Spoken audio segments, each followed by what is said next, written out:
दोस्तों नमस्ते प्रणाम। मैं आपकी सुनैना मौर्य स्वागत करती हूँ अपने YouTube चैनल पे। आज हम लेकर आए हैं बहुत ही सुंदर भाव में शिव चर्चा गीत। भोले जी गौरा जी से कह रहे हैं कि हमारा भांग धतूर नहीं छूटेगा, आप भले रूठ जाएं। तो देखिए बहुत ही सुंदर भाव है, आप लोग सुनिए। यदि अच्छा लगे तो लाइक सब्सक्राइब शेयर कमेंट ज़रूर करिएगा। चलिए सुनाते हैं। भांगिया धतूरा नाही छूटी, भोले गौरा जइबू तू रूठी। भांगिया धतूरा नाही छूटी, भोले गौरा जइबू तू रूठी। जइबू तू रूठी हो जइबू तू रूठी। भांगिया धतूरा नाही छूटी, भोले गौरा जइबू तू रूठी। माखन मिश्री मोरा मन ही न भावे, माखन मिश्री भो मोरा मन ही न भावे।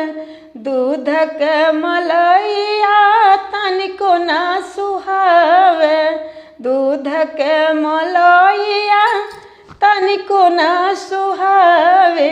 गाजा पियल नाही छूटी, भोले गौरा जइबू तू रूठी। गाजा पियल नाही छूटी, भोले गौरा जइबू तू रूठी। भांगिया धतूरवा नाही छूटी, भोले गौरा जइबू तू रूठी। महल अटारी मोरा मन ही न भावे, महल अटारी मोरा मन ही न भावे। घरवा दुआरे तनिको न सुहावे, घरवा दुआरे तनिको न सुहावे। पर्वत पहाड़ नाही छूटी, भोले गौरा जइबू तू रूठी। पर्वत पहाड़ नाही छूटी, भोले गौरा जइबू तू रूठी। भांगिया धतूरवा नाही छूटी, भोले गौरा जइबू तू रूठी।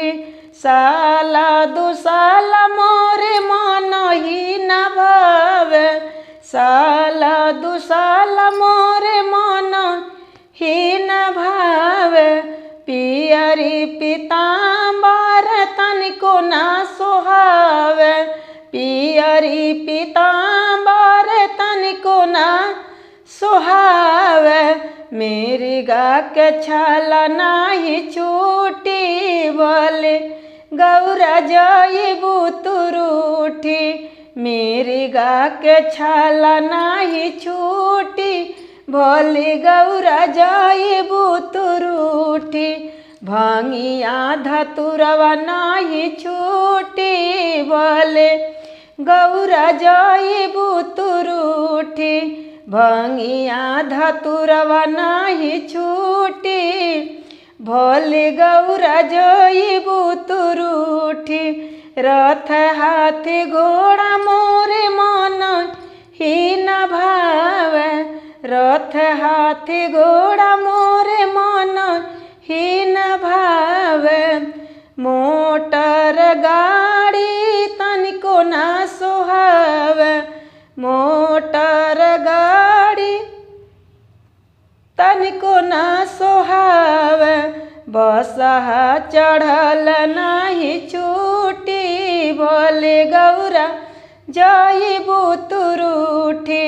बसहा चढ़ल नाही छूटी, भोले गौरा जइबू तू रूठी। भांगिया धतूरवा नाही छूटी, भोले गौरा जइबू तू रूठी।